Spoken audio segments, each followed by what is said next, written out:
This is such a strange story. Started this morning on the radio with a CBS radio report that was very interesting. I love radio news. It's my background. It's my favorite thing in the world. CBS is really good at it.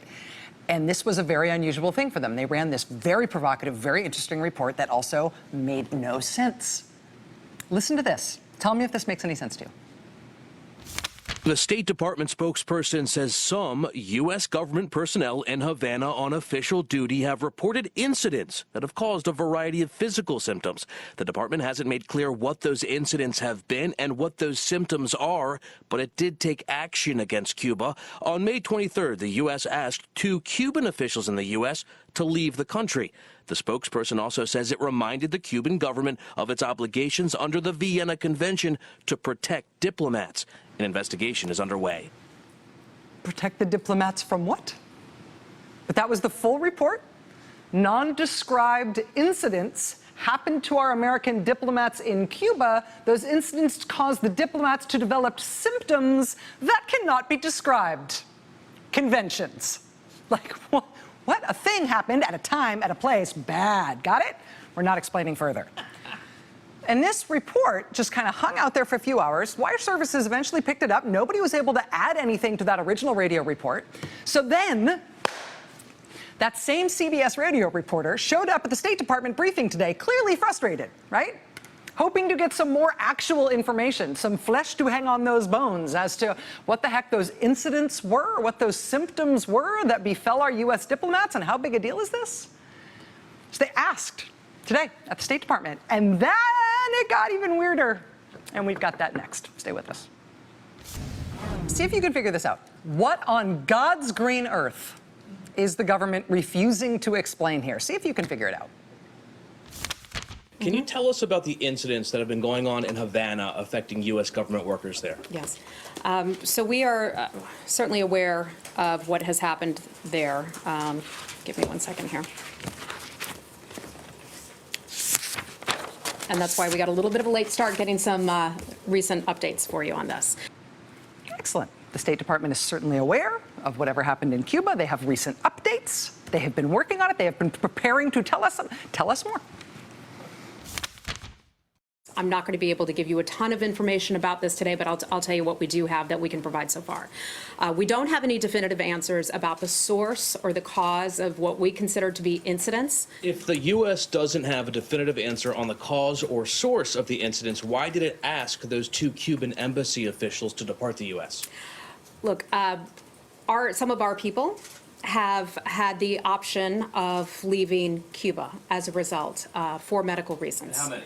I can't tell you the exact number of that, but I can. But was it in the tens, dozens? I'm not going to characterize it. It's been on since 2016, and you don't know what this incident is?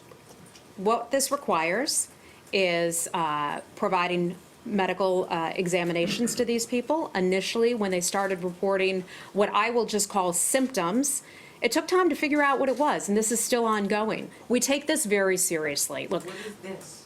This incident, and that's what we're calling it. We don't know exactly. The physical symptom wasn't death, was it?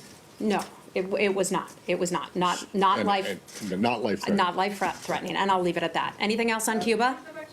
Anything else on Cuba? We're done with Cuba, correct? We're done with Cuba. Everybody got a handle on this story? We're done, right? You write it all down? Sorted. Let's get this straight. There were incidents. We do not know what the incidents are. We do not have a date for when they happened. We do not know how many people showed the symptoms from these incidents. We will not tell you what the symptoms are, but we do know that the U.S. State Department is taking this very seriously and is happy to clear it up. Imagine if you knew somebody who was working for the State Department in Cuba. Well, thank God for reporters. The Associated Press actually finally spelled this out today.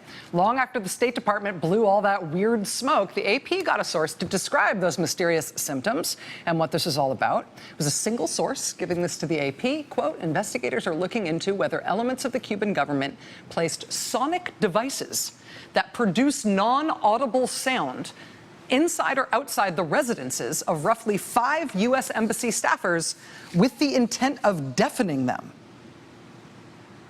American diplomats in Cuba, starting last year, have been being intentionally made deaf by secret devices placed at their homes by the Cuban government. This is not just strange, this is obviously a very bad story if this is what happened. The Cuban government, on their part, says it is now investigating these reports. In a case like this, it would be helpful to get something other than smiling word salad from our own government. But that's not the way things work anymore in our own government. We'll be right back. Hold that thought. We take this very seriously. Look, What is this? this incident, What is the incident? and that's what we're calling it. We don't know exactly. Hey there, I'm Chris Hayes from MSNBC. Thanks for watching MSNBC on YouTube. If you want to keep up to date with the videos we're putting out, you can click subscribe just below me or click over on this list to see lots of other great videos.